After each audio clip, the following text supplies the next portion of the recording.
نصیحت تو ایسی نصیحت تھی کہ ہماری آنکھوں سے آنسو رواں ہو گئے اور ہمارے دل ڈر گئے. ہم نے کہا اللہ کے رسول صلی اللہ علیہ وسلم یہ تو اس شخص کی نصیحت ہے, اس شخص کی وصیت ہے جو چھوڑ کر رخصت ہو رہا ہو اور کہیں جا رہا. آپ ہمیں وصیت کی. تو نبی صلی اللہ علیہ وسلم نے فرمایا کہ میں تمہیں اللہ سے ڈرنے کی وصیت کرتا ہوں اور بات سننے اور ماننے کی وصیت کرتا ہوں, چاہے تمہارا امیر کوئی حبشی غلام ہی کیوں ہو, جس کی حیثیت تمہارے دل میں کچھ نہ ہو, لیکن جب اس کو امیر اور حاکم تمہارا بنا دیا گیا تو اس کی بات سنو اور مانو. علیکم السمع والطاعہ وإن تأمر علیکم عبد حبش. تم لوگ بات سنو اور مانو چاہے تمہارا امیر اور حاکم کوئی حبشی غلام ہی کیوں ہو, کیونکہ جو تم میں سے میرے بعد زندہ رہے گا وہ بڑے اختلافات دیکھے گا. تو تمہارے لیے لازم ہے کہ میری سنت اور خلفائے راشدین کی سنت کو مضبوطی سے پکڑنا, دانتوں سے جکڑنا اور نئے نئے کام مت کرنا, کیونکہ ہر نیا کام جو دین سمجھ کر کیا جائے وہ بدعت ہے اور ہر بدعت گمراہی ہے. تو شیخ صاحب نے ذکر کیا کہ ساری کی ساری بھلائیاں سمٹ آتی ہیں جب امیر اور حاکم کی ماتحتی میں ان کی بات سن کر کے لوگ عمل کرتے ہیں اور زندگی گزارتے ہیں. اور اگر ان سے اختلافات کوئی کرتا اور پھر ان کے خلاف کھڑا ہوتا تو وہ کچھ ان کا نہیں بگاڑ پاتا, لیکن مسلمانوں کے خون بہہ جاتے, لوگوں کے لیے مشکلات پیدا ہو جاتی, امن و امان ختم ہو جاتا. تو کوئی آدمی ایسا کر کے مسلمانوں کے لیے تکلیف کا سبب نہ بنے. اور اگر کوئی چیز اسے ناپسند ہے اپنے امیر اور حاکم کی تو لازم ہے کہ وہ صبر کرے, کیونکہ جو ان سے مخالفت کرے اور پھر ان کے خلاف کھڑا ہوگا اس کی موت جاہلیت کی موت ہوگی. اور حدیث میں لکھا ہے کہ جس نے اللہ کے بادشاہ کی اہانت کی اس نے اللہ کی اہانت کی. اور نبی صلی اللہ علیہ وسلم نے منع فرمایا کہ تم لوگ اپنے امیروں اور حاکموں کو برا بھلا مت کرو, ان کے ساتھ خیانت مت کرو, اللہ سے تم لوگ ڈرتے رہو. فضیل بن عیاض رحمہ اللہ کے تعلق سے شیخ صاحب نے ذکر کیا کہ وہ کہتے تھے کہ اگر مجھے معلوم ہو جائے کہ میری دعا کوئی ایسی ہے جو ضرور قبول ہوگی تو میں مسلمانوں کے امیروں اور حاکموں کے لیے وہ دعا کروں گا, کیونکہ بادشاہ اور حاکم اچھے ہو جائیں تو رعایا پوری اچھی ہو جائے گی, اور حاکم خراب ہو جائیں تو پوری رعایا بگڑ جائے گی اور خراب ہو جائے گی. تو شیخ صاحب نے ذکر کیا کہ اگر تم کسی شخص کو دیکھو کہ وہ مسلمانوں کے حاکموں کے لیے دعائیں کرتا ہے, خیر کی, بھلائی کی, صلاح کی, تو تم سمجھ لو یہ اچھا آدمی ہے, یہ اہل سنت ہے, یہ سنت پر عمل کرنے والا شخص ہے.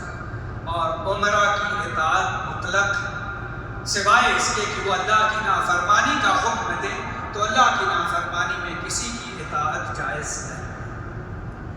اور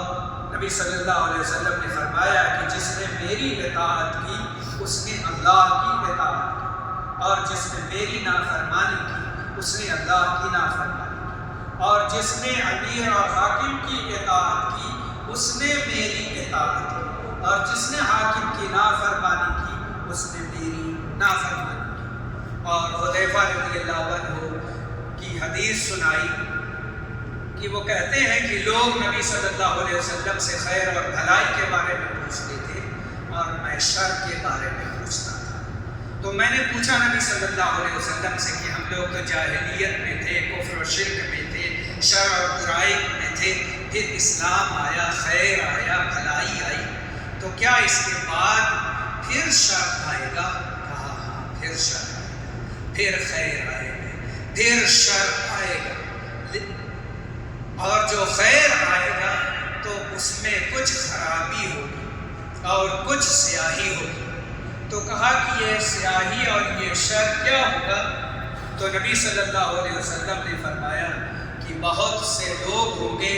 جو اسلام کے نام پر اس راستے پر چلیں گے جو میرا راستہ نہیں ہوگا. اور کچھ ایسے ہوں گے جو دعوت اور تبلیغ کا کام کریں گے اور وہ جہنم کے دروازے کی طرف بلائیں گے۔ تو حذیفہ رضی اللہ عنہ نے کہا کہ آپ بتا دیجئے آخر وہ کس قسم کے لوگ ہوں گے تاکہ ہم ان سے بچیں۔ تو آپ نے فرمایا کہ وہ ہمارے ہی جیسے لوگ ہیں، وہ لوگ بھی قرآن پڑھیں گے اور اسلام کی باتیں کریں گے، لیکن وہ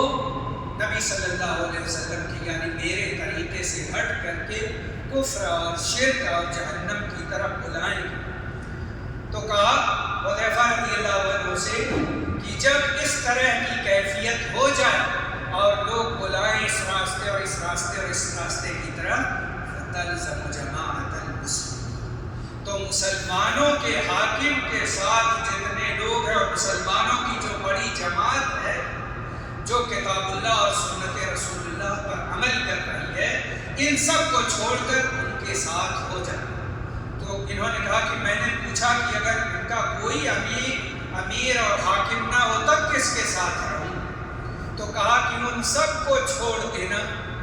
اور تم اسلام پر جہاں تک ممکن ہو رہنا، اگر اسلام پر چلنا وہاں رہ کر کے مشکل ہو جائے تو اس علاقے کو چھوڑ کر کے ایسی جگہ چلے جانا جہاں تمہارے لیے اسلام پر چلنا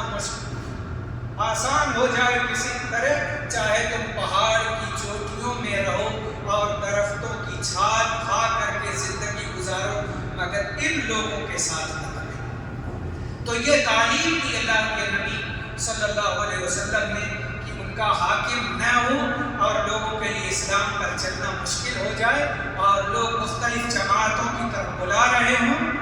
اور کوئی کتاب اللہ اور سنت رسول اللہ کی طرف دعوت نہ دے رہا ہو، تو ان سب کو چھوڑو۔ تو یہ ذکر کیا شیخ صاحب نے اور کہا کہ الحمدللہ ہمارے ملک میں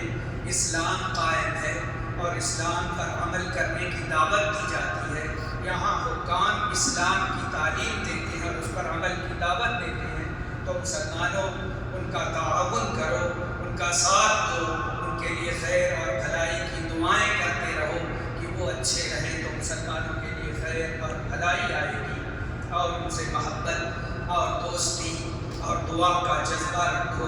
کیونکہ تمہارے اچھے امام اور حاکم وہ ہیں جن سے تم محبت کرو اور وہ تم سے محبت کریں، اور تمہارے برے امام اور حاکم وہ ہیں جنہیں تم ناپسند کرو اور وہ تمہیں ناپسند کریں۔ تو ہمیں دعا کرنی چاہیے کہ ہمارے امام، ہمارے حاکم، ہمارے